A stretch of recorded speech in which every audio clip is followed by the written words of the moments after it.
Les apôtres qui nous ont transmis la foi n'ont pas prêché un autre message que celui que les prophètes ont annoncé dans les Écritures.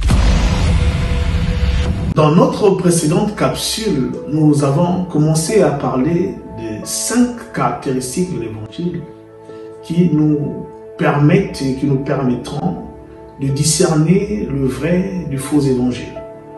Alors, ce n'est certainement pas exhaustif ce que nous allons dire, mais ce sont des bases qu'il faut avoir. Et comme première caractéristique, nous avons parlé de l'origine de l'évangile, savoir Dieu. L'évangile dont parle la Bible vient de Dieu. Et c'est Dieu qui est l'auteur de la véritable bonne nouvelle qui puisse apporter aux hommes la joie véritable et pérenne. Aujourd'hui, nous allons nous atteler à voir la deuxième caractéristique de l'évangile.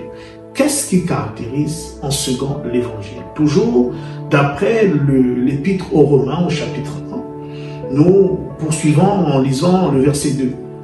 Le verset 2 dit ceci: qui avait été promis auparavant de la part de Dieu par ses prophètes dans les saintes écritures. Promis auparavant de la part de Dieu par ses prophètes, les prophètes de Dieu, dans les saintes écritures, faisant référence ici aux écrits de l'Ancien Testament. Ce deuxième verset nous parle de la transmission de l'évangile. La transmission de l'évangile. Comment l'évangile, qui a pour origine Dieu, qui vit dans l'éternité, nous est parvenu à nous? Comment Dieu l'a-t-il communiqué aux hommes? La Bible dit que c'était au moyen de ses prophètes, les prophètes des temps anciens, les prophètes de l'Ancien Testament. Ce qui signifie que l'évangile, tout évangile qui n'est pas conforme à ce qu'ont annoncé les prophètes de Dieu dans l'Ancien Testament est un faux évangile. Et c'est ainsi que d'ailleurs les apôtres desquels nous avons reçu l'évangile nous ont prêché cet évangile. Je vous propose 2 textes. Le premier, c'est 1 Corinthiens 15, versets 1 à 4. 1 Corinthiens 15, versets 1 à 4. C'est l'apôtre Paul, l'un des apôtres de l'agneau, qui parle en disant ceci. Je vous rappelle, frères, l'évangile que je vous ai annoncé, que vous avez reçu, dans lequel vous avez persévéré et par lequel vous êtes sauvés si vous le retenez tel que je vous l'ai annoncé. Autrement, vous auriez cru en vain.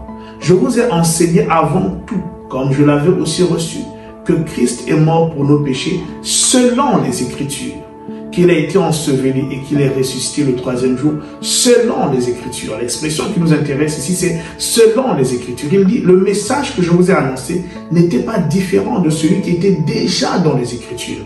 Je n'ai pas apporté une nouvelle révélation. Elle était déjà dans les Écritures. Et dans 1 Pierre 1, verset 10 à 12, là c'est l'apôtre Pierre qui parle, il dit, les prophètes qui ont prophétisé touchant la grâce qui vous était réservée en fait de ce salut l'objet de leur recherche et de leur investigation, voulant sonder l'époque et les circonstances marquées par l'Esprit de Christ qui était en eux et qui attestait d'avance les souffrances de Christ et la gloire dont elles seraient suivies.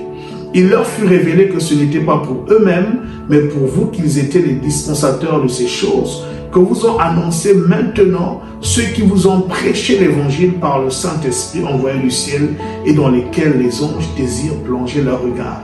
Donc nous voyons dans ce texte que les prophètes ont annoncé l'évangile et les apôtres ont prêché le même évangile. C'est le même message.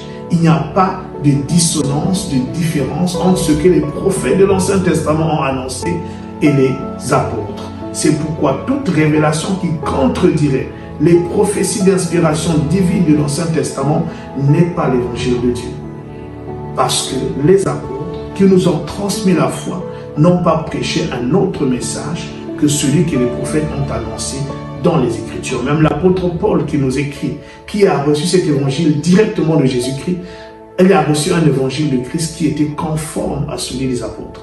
C'est pourquoi lui-même, il nous avertit dans Galates 1, 8 à 9, disant « Mais quand nous-mêmes, quand un ange du ciel annoncerait un autre évangile que celui que nous avons prêché, qu'il soit anathème, nous l'avons dit précédemment et je le répète à cette heure.